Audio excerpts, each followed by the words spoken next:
The three most important issues that we are going to discuss today.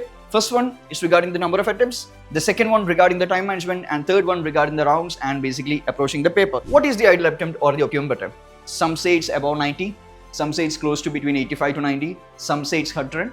There's a lot of confusion and there's a lot of noise in the air, right? Among the 28 extra questions that you need to attempt, you need 7 correct. So that's actually an accuracy of 25%. 1 would be correct, which leads to 2 marks. 2 would be incorrect, therefore a loss of 1.32. So what is the net addition here? There is a net addition of 0.68. I am not able to complete in 1 hour my first round and also 1 to 35 also second round. Now what do? I understand that I won't be having time for the third round. Now what do? I basically attempt all those questions in the second round itself. I started my full-fledged preparation after I joined the Ultimate Assessment Program at Civilsdaily. Civilsdaily. There is a 12-month strategy which I have done on Civilsdaily platform only. I reached out to the Civilsdaily team. Civilsdaily. Current affairs में Civilsdaily. Civilsdaily. Civilsdaily. Civilsdaily. A mentorship program of Civilsdaily, and that did help me a lot. Good day everyone, Srijay here. You know, this is actually my 4th year of being a mentor. I started working in one of the academies in Kerala in 2022, and right now I'm here in one of the most innovative institutes out there. Over these 4 years, I have come across maybe or mentored even close to 2,000, maybe 3,000 students. You know, one thing that I understood is that most of the students are very good in their academic background and have the fire and the will to crack prelims. But then, one of the important issues that everyone faces is basically the lack of strategies. You know, studying hard is excellent, but then studying hard doesn't alone guarantee you success in prelims, right? So where is that issue that everyone is lacking? Now, this is exactly what I'm going to be talking today in this session. We are going to be dealing with the actual strategies, the right strategies, wherein I'm going to be dealing with how should you manage your time, the number of rounds, and also the number of questions that basically you should attempt. So stay with me for the next 1 hour because this is going to be a highly engaging. Make sure you don't skip the video. So first of all, let me ask you the same question. Why do 99% of the aspirants fail to score about 90% plus? Exactly 15,000, maybe 14,000 students get the call to attend the mains. But then, why do people does not score about 90% plus or 90 marks? The important issue is that, as what I told you, is the lack of planning.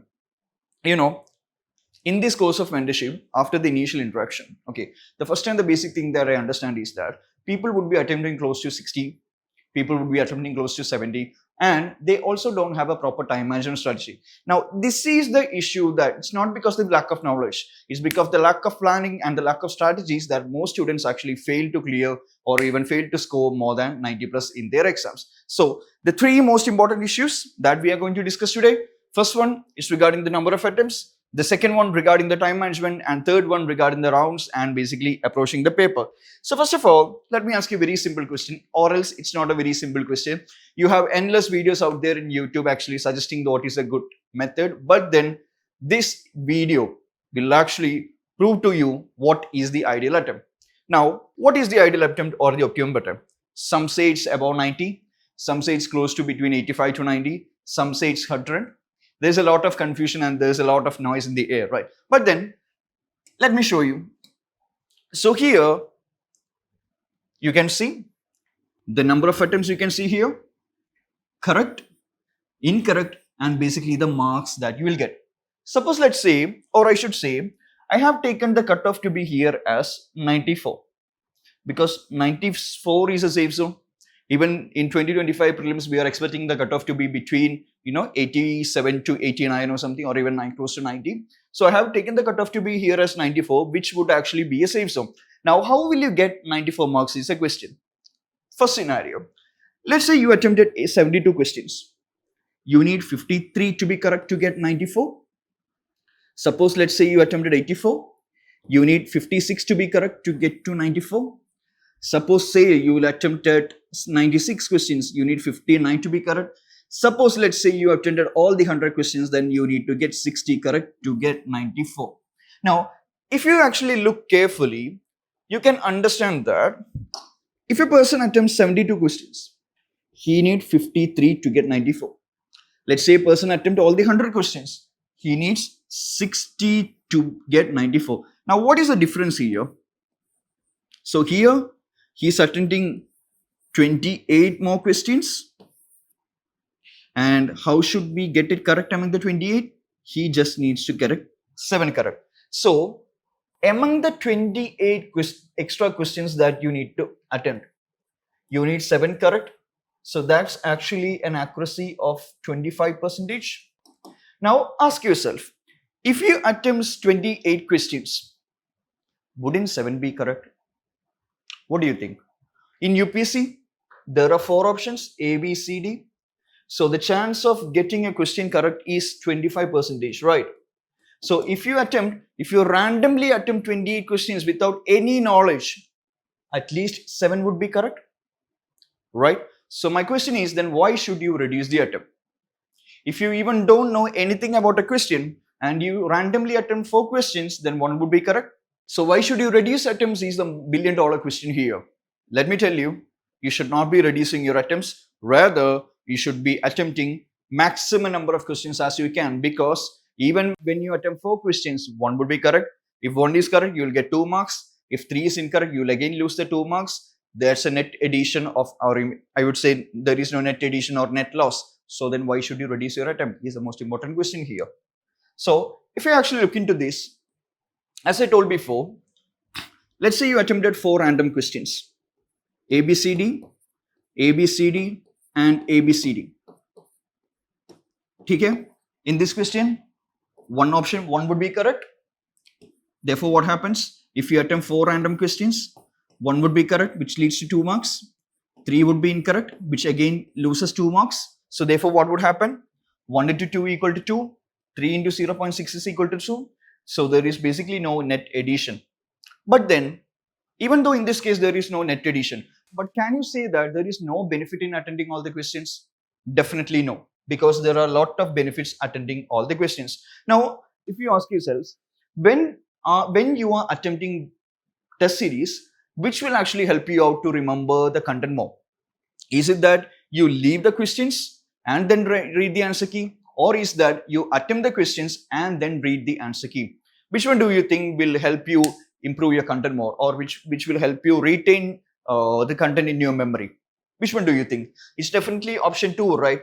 It's definitely when you attempt the question, you make it correct or even incorrect, and then you read the answer key. It actually registers in your mind. Not that you leave the questions and then read the answer key, which actually gets registered in your mind. So in this case as well, for the content to be better registered in your memory, you should be attempting all the questions. Or else, let me ask you, how can you develop your logical and elimination techniques? Is it through leaving the questions, or is it through trying any method, be it the patterns, be it any other thing, to actually improve your logical? In this case as well, you should be attempting more questions. If you only attempt the questions which you know factually, then your logical and elimination techniques won't develop, right? So therefore, what do you need to do? You need to try to attempt maximum number of questions as possible.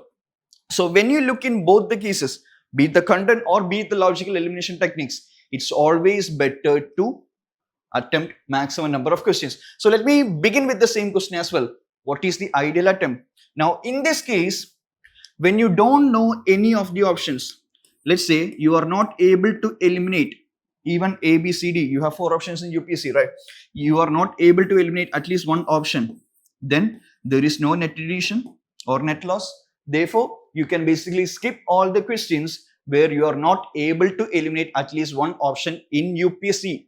Okay, in the test series, what should you do? In the test series, you should basically attempt all the questions. But in case of UPSC, what can you do?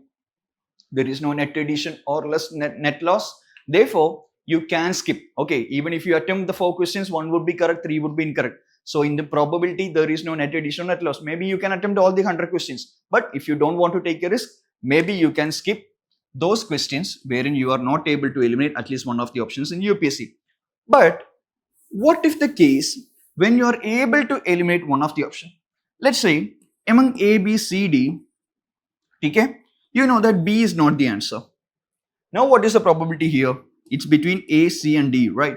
So therefore, the probability increases from 25% to 33% here. Now, if you attempt 3 such questions, what would happen? 1 would be correct, which leads to 2 marks. 2 would be incorrect, therefore a loss of 1.32. So what is the net addition here? There is a net addition of 0.68, right? So what should you do?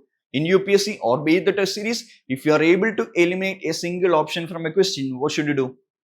You should not be keeping it to third round. Rather, you should attempt that question in the second round itself, and you should mandatorily attempt it. Okay? So here there's a net addition of 0.68 with respect to 3 questions. So if you attempt 6 questions like that, there will be an addition of 1.32 marks. Right? Now, what if you eliminate 2 options? Let's say A, B, C, D. You know that B is not the answer. You know that C is not the answer. Now what will happen? You are left with A and D. So if you attempt 2 such questions, one would be correct and one would be wrong. So one correct would be 2 marks. One incorrect would be 0.66. So therefore, there is a net addition of 1.34. So there is no doubt, if you eliminate 2 options from a question, you should definitely attempt it. Even if you are able to eliminate 1 option from a question, which actually increases the probability to 33%, what should you do? You should mandatorily attempt the question. So what is the ideal optimal attempt, or what is the golden rule with respect to UPSC? There is only one golden rule with respect to UPSC, and that is that you should always attempt that question wherein you are able to eliminate 1 option. Let's say in 93rd question, you are not able to eliminate any of the options from the ABCD. What can you do? Maybe you can skip it in UPSC, but what in your test series, what should you do? You should try to attempt it. You should attempt it. You should try to logically or even factually eliminate it. Try to attempt it. Even if you go wrong, you will read the answer key. Therefore, it will get better registered in your memory. Okay? So for the test series, always try to go for 100 questions. In case of UPSC, you can skip those questions wherein you are not able to eliminate one of the options. But then, if you're actually good in your logical and elimination techniques, what can you do? Let's say you're very good in logical and elimination techniques. That means that if you attempt maybe 4 random questions, either one of them would be correct, right? Because you're good in your logical and elimination techniques. Therefore, you will never lose marks when you randomly attempt the questions if you are good in logical and elimination techniques. Okay.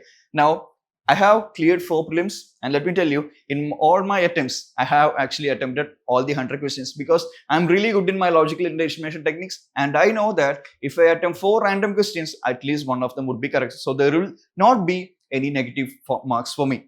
So this is the only golden rule. If you are able to eliminate 1 option, what should you do? You should mandatorily attempt the question. And if you are good in your logical and elimination techniques, always go for all the 100 questions. Okay? Now, this is something I will tell later. This is how you should analyze the number of best attempts for you. Now, dealing with the time management.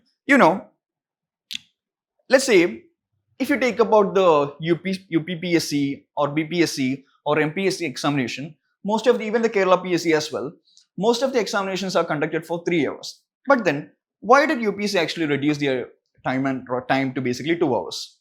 Now, what do you think? What is the duty of prelims? Or what is UPSC trying to achieve through prelims? It's basically a screening process. Screening of what?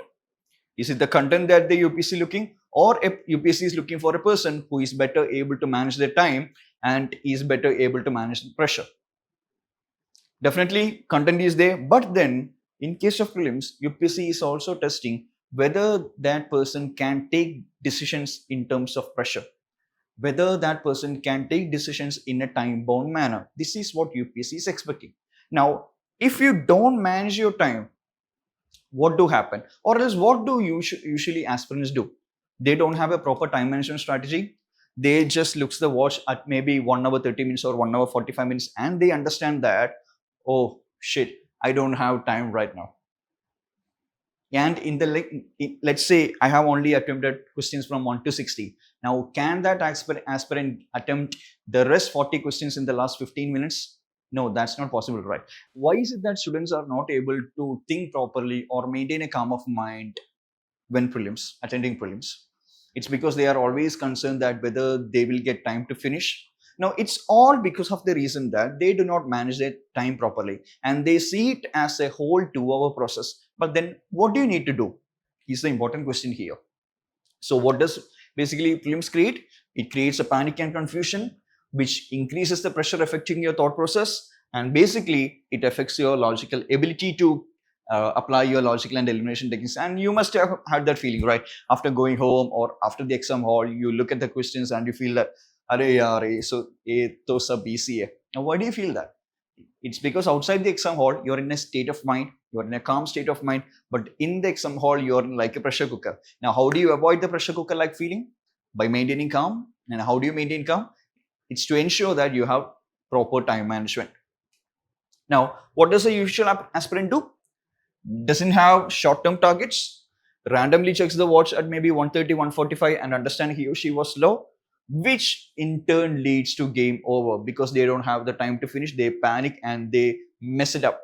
But what if an aspirant have short-term targets? Let's say in half an hour, I need to finish my first round. In the next half an hour, I need to finish my first round plus second round 1 to 35 questions. In the next half an hour, I need to finish from 35 to 70 questions of the second round. And in the final half an hour, I need to finish from 75 to 100. Now, what if a person has this much time management?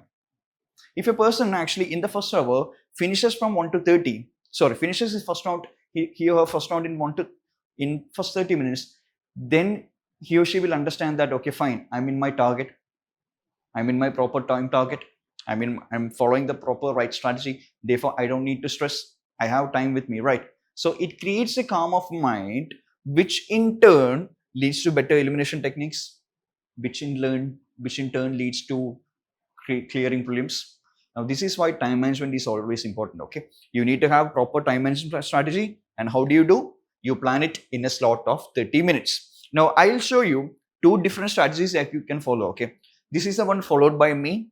And I'll show you one more, which aspirants actually take a bit more longer time in case of their first round. Now, this is what I usually do or what I usually suggest to my students. So, in the first round, where you only attempt those questions which you are 100% sure, or I would say more than an accuracy of 90%, what do? You attempt all those questions in the first 30 minutes. Okay? So, you have completed your first round. Now, in the second round, in the next 30 minutes, what should you do? You should complete from questions from 1 to 35 of the second round.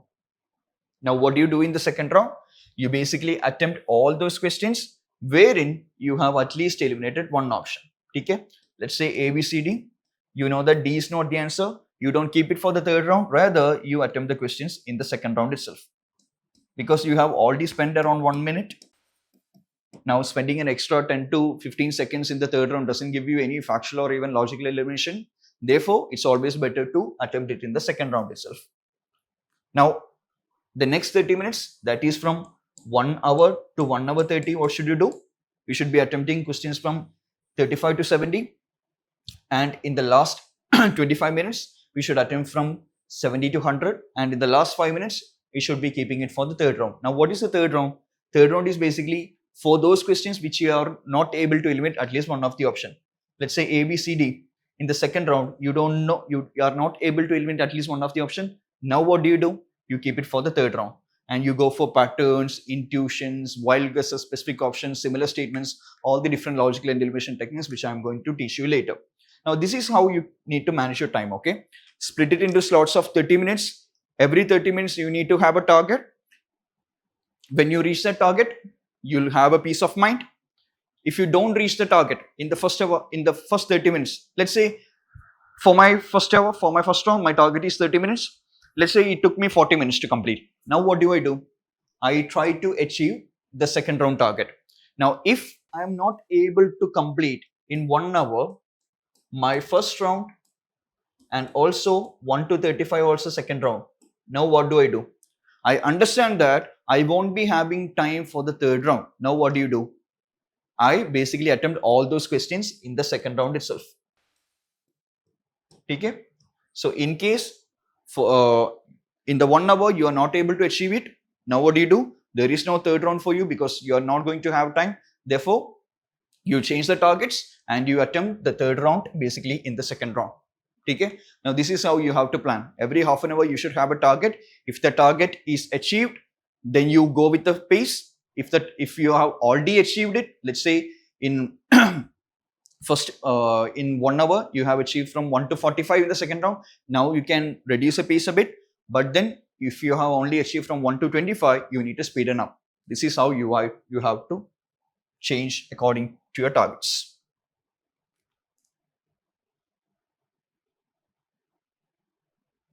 Now, this is one more technique for those students who actually try to go a bit slow in the first round, who like to take their time. Now, what can they do? They'll be taking first round, they'll be completing in 1 hour. Now, in this case, again, you split it into 30 minutes of 2 slots. So, in the first 30 minutes, you should complete from 1 to 50. First round.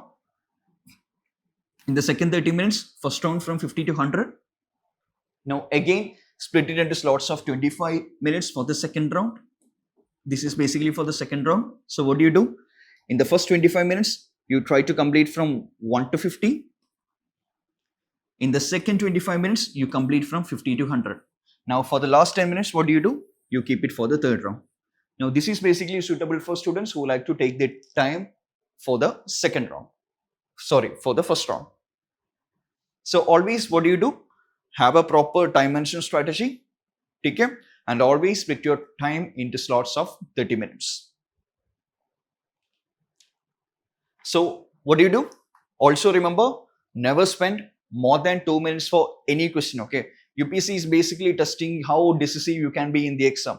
And you can't just spend maybe 3 or maybe 4 or 5 minutes to take a decision, right? You need to go for the pattern. You need to beat whatever. You need to attempt those questions in exactly 2 minutes, and you can't take more than that. So, in the first round, what do? Attempt only easy, confident, direct questions. Your basic goal would be to get at least attempt 20 to 30 questions in the first 30 minutes. Second round, attempt all the questions, elimination techniques, apply everything in the next 1 hour, 20 minutes. And finally, for the third round, go for your logic, intuitions, calculate quizzes, and beat whatever. Now, let me deal with the third most important question. What is the ideal number of rounds? We have already discussed in the time management. As I said, we should always attempt your questions in 3 rounds, okay? You know, there are a number of aspirants who in the initial phases attempt the questions in only 1 round. Now, what is 1 round? You attempt basically in 2 hours from 1 to 100, you just keep on reading. Okay? This is basically 1 round. Now, what is the issue with it? What is the issue with 1 round? Let's say, one second. Let's say you usually do in 1 round. Okay. There are a lot of issues. Let me come into that. Let's say you already attempted 13th question. You attempted A and you marked in November. Let's say when you read the 87th question, UPSC gave a hint regarding 13th question as well. Or when you attempted the 89th question, you understood that no, 13th answer is basically B. Now what do? When you read some questions, some hints you will get, right? Because there are a lot of similar themes, there are a lot of repeating themes, or maybe one logic you get in 89th question, it can also be applicable in case of question number 13. Now what do? This is one of the issues in case of first round. And also, let me tell you, let's talk about the time management as well. Let's say you were only able to attempt question from 1 to 90. And you were not able to attempt questions from 90 to 100 properly. And 90 to 100 was the topic polity, which you were very comfortable. Now, in case of polity, you were very comfortable and you did not have proper time to go through questions from 90 to 100. Now, what do? So, these are some of the issues with time management strategy.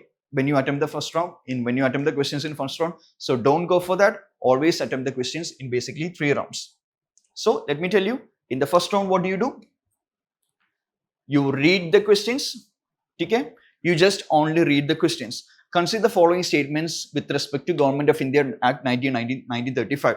If you have content regarding Government of India Act 1935, then only what do? You read the statements.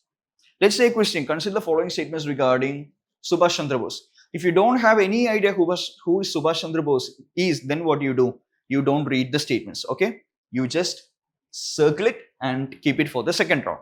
Okay? If you're familiar with the topic, then read the statements. If you're not familiar with the topic, then skip the question and keep it for second round. Always attempt only direct, easy and confident questions. At least you should have an accuracy of 90% when you attempt the first round. And don't just randomly apply your logic in case of first round, okay? Keep it for the second round, but then only attempt the factual questions in case of the first round. Also, what do you need to skip? You need to skip big paragraph questions, very big paragraph. You can also skip 5 or more statements because it requires a deep level of thinking, okay? And first round is not related to deep level of thinking. First round is basically you attempt basically all the direct questions. So what is the aim? We should be attempting close to 20 to 30 questions in the first 30 minutes should be the aim, or even maybe 10 to 15 is also fine, but then the aim should be always to attempt around 20 questions. So what do? You basically read the question. If you're familiar with the topic, then continue reading with the statements. If you're not familiar with the topic, what do? You skip it and keep it for the second round. Also, try to eliminate 1 or 2 of the options, okay? It's not that you directly go with it. Let's say in this question, with reference to polyethylene terephthalate, you don't know anything about polyethylene terephthalate. Now, what do you do in the first round? You should not be reading statements 1, 2, 3, 4. Rather, you should circle it and keep it for the second round. But then, in this question, the Prime Minister recently inaugurated a circuit house in Somnath Temple. If you're familiar with Somnath Temple, then what do you do in the first round? Then you read the statements and you eliminate. This is something you know, this is something you know, and this is incorrect. Therefore, you can directly go with A. Okay? Familiar with the topic, read the statements. Not familiar with the topic, then skip it and keep it for round 2. And these are some of the statements that you need to skip, questions that you need to skip. Big paragraph wala questions, big paragraph wala statements, and basically 5 or more statements because it requires a deep level of thinking which can be done in the second round. Also, what do you need to do? In case of first round, always underline and circle the keywords and the key facts. Okay, let's say this is how you need to do. Always underline while reading. Now, when a key fact or a keyword comes, you circle it. With reference to Gucci, sometimes mentioned in the news, consider the following statements. It is a fungus, circle it. It grows in some is the keyword here, Himalayan regions. It is commercially cultivated is the keyword here in the Himalayan foothills of northeastern India is basically the key fact here. So what do you need to do? You need to underline and circle 2 things. First one is the keywords. Keywords meaning all, every, some, may, can, entirely, primarily, significantly on all these words. And the key facts related to the facts. Let's say northeastern Himalaya. It is a fungus. Right. You need to underline the keywords and the facts. Now, why is that we underline? Why should you underline is the important question. Now, when you actually underline and circle the important words, important keywords and the facts, what do you need? What will understand?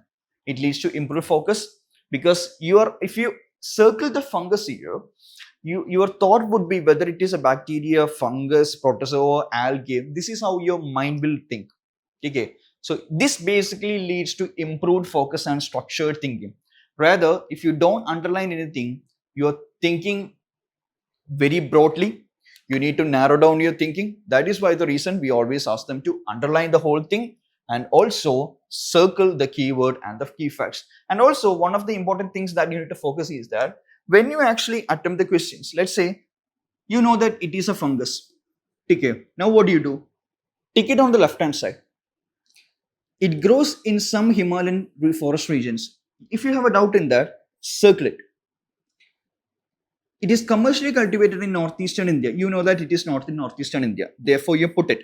Now, 1 is correct, 2 you don't know, 3 is incorrect. Therefore, you cut basically option D and C. And you are left with 2 options. Now, this is the thing that you have to do in case of first round. Okay. It's not that you should attempt the question. Rather, you should make it in a manner it becomes very easy to attempt the question when you reach the second round. Okay? So in case of second round, what do you need to do? You only need to go for statement 2. And you need to decide on that. It grows in some Himalayan forest is correct. Therefore, you can go with option C. Okay? So in the first round, read the question. If you're familiar with the topic, read the statements. When you read the statements, you put correct, incorrect or circle in the left hand side, and on the basis of that, you basically cut the options also. Therefore, when you commit in the second round, what do you need to do? You need to only read those statements once more, and do not need to read the first statement which you have already marked. So this will actually help you to improve your time management as well.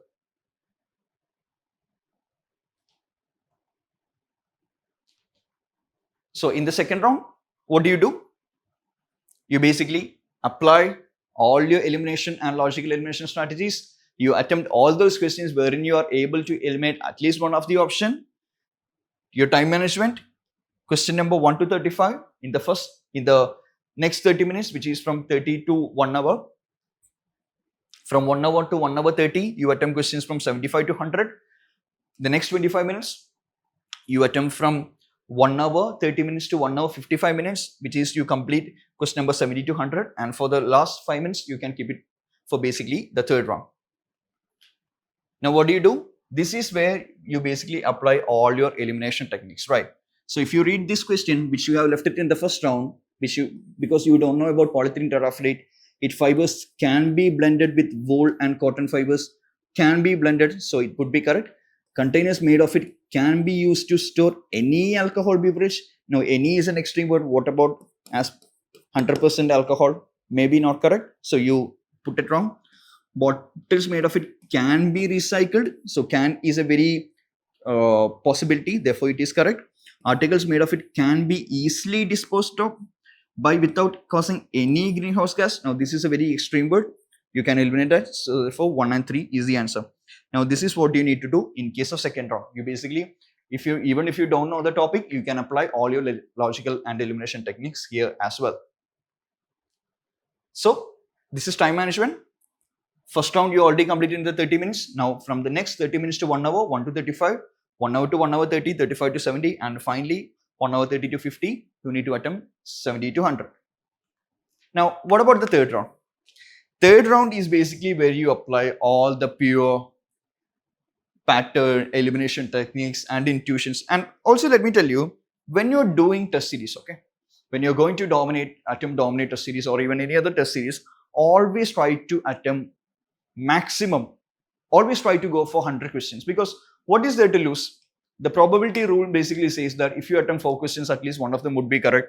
2 marks, you're losing 2 marks if you have the 3 questions wrong. So therefore, there is no net loss or net addition. So therefore, why are you not attempting the questions? Right. So therefore, always go for all the 100 questions when you're attempting the test series. Okay. So what do? You basically go for all the logical and elimination techniques such as this, wherein we apply the similar statements logic. Here you can see India's indigenous anti-missile system. Here you can see another anti-missile system. So UPSC have a tendency to, provide 2 options which are similar, and either one of them would be correct. Because what does UPSC want you to do? UPSC basically want you to confuse the correct option with another incorrect option. So therefore, what is the logic here? When 2 options are similar, one would be correct, and the another option that UPSC is providing basically to confuse you. Therefore, either one of them would be correct. So in this case, you can go with such logics. So here also certifying the skills acquired by construction workers, certifying the skills acquired by trainees under national, certifying the skills. So therefore, UPSC is trying to create a confusion here. Now, such as these logics are the logics which you can basically apply in the third round, okay? Because it doesn't have a factual backing, rather you're going with certain patterns. Even going for the more specific options, limonite and rutile are abundantly available in certain coastal tracts of India. Now, this one you can achieve through your logical, because what can you do? Abundantly available in certain coastal tracts, right? Abundantly available. So aluminium is not available in coastal. It is basically in hinterland. Copper is in Rajasthan. Iron is in Chota Nagpur. So they are not located in coastal tracts. Therefore, you can go for titanium. Or else, why would UPSC provide an option such as titanium if this is not the answer? If they wanted to provide a random option, they could have just given gold, silver, or any other. Now, why did they provide an option such as titanium? Because this is the answer to the question. There are some logics that you can use. I'm just naming a few. So this is the way how you should do it, okay? You can apply all the elimination techniques. You can go for intuition, wild guesses, beat, whatever. Okay, we are going to be having different sessions, almost 15 roundtable sessions, 20 hours of logical and elimination techniques, wherein I'll teach you how to apply all these logics as well. So here, now one other question. When should you actually mark the OMR? Should you actually mark it in the first round or should you mark it in the second round? Now, always let me tell you, you should be marking your OMR in the second round, okay? Because let's say, as I told in the previous case also, you attempted 13th question, okay, and you marked it here. And let's say you marked it here. What if you read the 71st question and understood that 13th, the option is C and not B? Now what will happen? You can't do anything, right? So always after reading the whole questions, after reading all the questions, it's better to mark, because certain questions give you hint regarding the other questions. Okay, there are n number of examples regarding the same. So always what do you do? In case, let's say in the 13th question, you know that A is the answer. You mark it in the question paper, you tick A and you tick for the 13th question, but then don't mark it there. In the second round, you will be reading from 1, 2, 3, 4, 5, 6, 7, 8, 9, 10, 11, 12. You'll be reading 13. Now you have already marked 13 there. Now you mark C, which is the correct one. Okay? So always mark in the second round and do not go marking in the third round. Now what happens if you mark? This is something that already said. Now what happens if you mark everything in the last 10 minutes? Now some people have a tendency to mark in the last 10 minutes, right?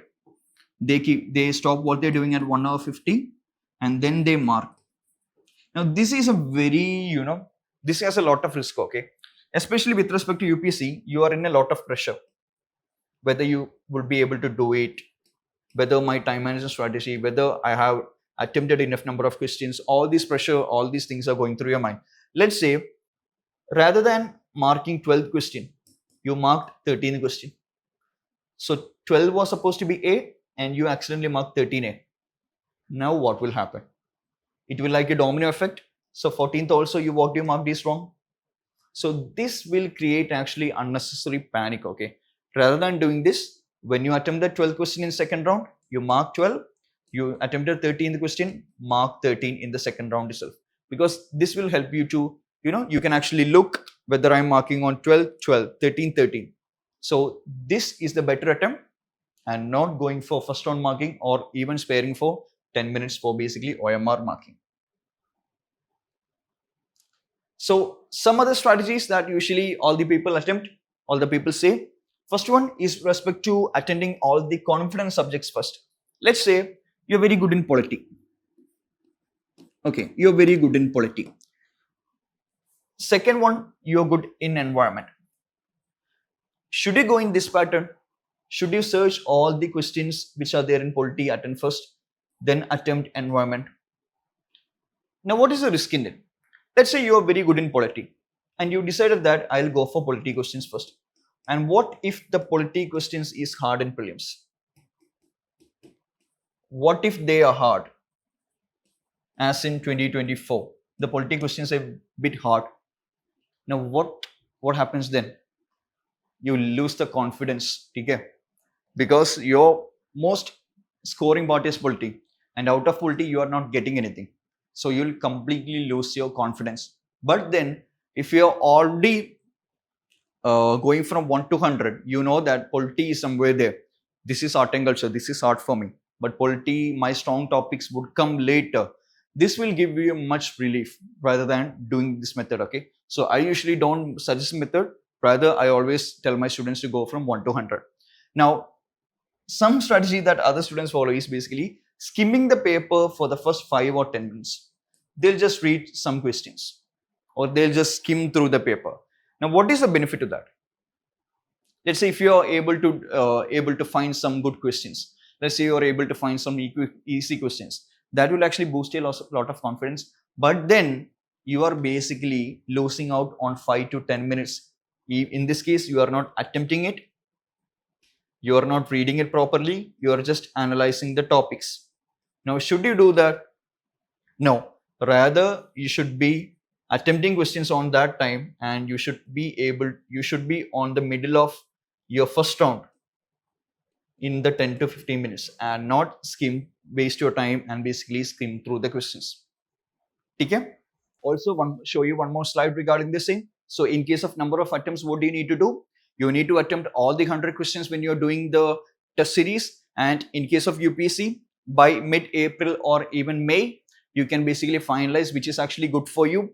Okay? Don't just decide that right now. Okay? You need to study a lot of logical and elimination techniques. And by April, if you feel that still my logical and elimination techniques is not that good, then you can reduce your attempts. Or if your logic and elimination techniques is really good, what you need to do? You can attempt all the 100 questions. Now, this is the way you need to find out that.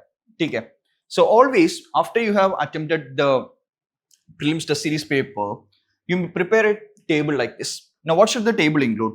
There should be first round, correct, incorrect, total. Let's say you have attempted 30 questions. In the first round, the accuracy should be around 27. 3, the accuracy should be around 90%. And time taken should be 30 minutes. Second round doesn't matter because anyways we are attempting almost all the questions, but then the time should be around 1 hour 20/1 hour 25 minutes. Now the important part is the third round here. The third round can be 5 or 10 minutes, but here is the most important part. Let's say you attempted 10 questions. Okay. You got 8 incorrect. You got 2 correct. So here the accuracy would be around 20%. Now when the accuracy is less than 25%, what does it mean? It means that by attempting these 10 questions, you basically lost maybe 1 mark or something. 1.2 marks have been lost here. Now if this is the situation in maybe 10 to 20 question papers that you attempt, what does that mean? It actually means that your logical and elimination techniques are very poor. Therefore, what do you need to do? You understand that my logical and elimination techniques are very poor. Therefore, I should reduce my attempts in the third round. Okay. This is the way you have to analyze. Always analyze the third round accuracy. If the third round accuracy is less than 25%, reduce your attempt. But then, should you reduce it now? No. By April and May, your content would be good. Your logical and elimination techniques would be good. Even at that time, when you are going for the third round, still your accuracy is less than 25%, then what do you need to do? You need to reduce it. Let's say always for all the papers, your accuracy is more than 25%. Your accuracy is 30%, maybe 35%. What does that mean? It means that your logical and elimination techniques are good. Therefore, should you reduce your attempt in UPSC? Definitely no. If always, this actually shows your elimination techniques are good, right? If your accuracy is more than 25%, therefore you need to attempt more questions, or I would say all the 100 questions. Okay, everyone. I hope no one has a doubts regarding the same. So what I'm trying to tell you is that don't wait for December to actually improve on all these strategies. Okay, if you're very bad in prelims, you need to start now. Start at August, because August is a good time to start, because you will have time to focus on your mains, your optional as well as prelims. If you wait till January and if you have got all these strategies wrong, then it would become very difficult for you to crack prelims at this time. So start early, start now, because early starting always has an advantage regarding the same. Now that is the reason why we have already introduced the Dominate Prelims program for the August batch. So in case of August batch, our first test is going to start on August 9, the coming Saturday. Also, as you have seen other videos, I'll be the mentor for you. I have been mentoring for 4 years. I have cleared 4 prelims and I have already scored more than 100 marks in all the prelims. And I'm not saying you in YouTube, you can see people saying they have scored 126 in 2016 and all. Now scoring 126 in 2016 paper is not a big thing, okay? Because even the cutoff was around 116. So that's not a big thing. Pattern have changed from 2018. Now after 2018 is where I stepped into the UPSC phase as well. So I was a mentor of Benjo, Nevin and many others. Also, let me tell you once again, I had close to 73 students last time and around 17 students of mine have cleared, which is actually an accuracy of more than 25% as well. Now, even in this case, as you can see the subject here, the core test 1 will start on August 9, core test 2 will start on 16th. So you will have a gap of around 1 to 2 weeks for all of the papers. Let's say from Code test 6, modern history to world geography, you'll have a gap of 14 days. For environment, you'll have a gap of 14 days. For most of the important subjects, we'll have a gap of 14 days. So you will be concurrently able to handle both your mains preparation and also your prelims preparation as well. So as part of the August batch, we have actually reduced the price and we are offering it in a significant discount here. As you can see, the price was 23,600. Now we have reduced it to only 20,000. So grab your early seats. For the first 200 students, I'll be mentoring you. If you want to get your strategies right, if you want to prelims no matter what, then don't take a risk. Start early, start August. This is your time. And I hope to see you all for the mentorship as well. So thank you everyone. Thank you once again. If you have any doubts, please reach out to me. I'll provide the description of my Telegram channel and my Telegram ID in the video description as well. So thank you. I hope all of you enjoyed the session as well. Thank you.